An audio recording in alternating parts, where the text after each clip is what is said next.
हिंगोलीत सिंचन अनुशेषाचा मुद्दा पुन्हा ऐरणीवर आलाय.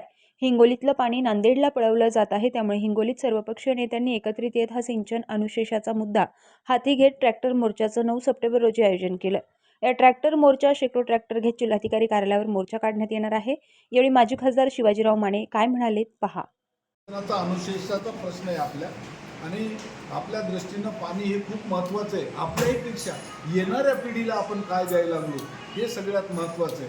माझ्या दृष्टीनं उद्या किमान एक 500-700 ट्रॅक्टर तरी या मोर्चाला राहतील अशा आम्ही जे काय आता सगळेजण बसलो आणि प्रत्येकानं जे निरोप दिले त्या निरोपावरून असं वाटतं मला की 500 ते 700 ट्रॅक्टर हे निश्चितपणे उद्याला असतील.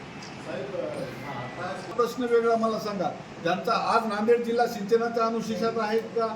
तरी ते आपलं पाणी नेतात. मग आपण सिंचनाच्या अनुशेषात असलो तरी आपण का ओरडत नाही, आपण का बोलत नाही? मग आपलं सिंचन होणार कसं? महाराष्ट्रामधून केवळ 4 जिल्हे राहिलेत फक्त आता सिंचनाच्या अनुशेषात. त्याच्यामध्ये 1 नंबर 1 हिंगोली, वाशिम, अकोला आणि बुलढाणा 4च जिल्हे आहेत. बाकीच्या सगळ्या जिल्ह्यांचं जी काही दांडेकर समिती होती तिच्या निकषानुसार सिंचन हे पूर्ण झालेलं आहे.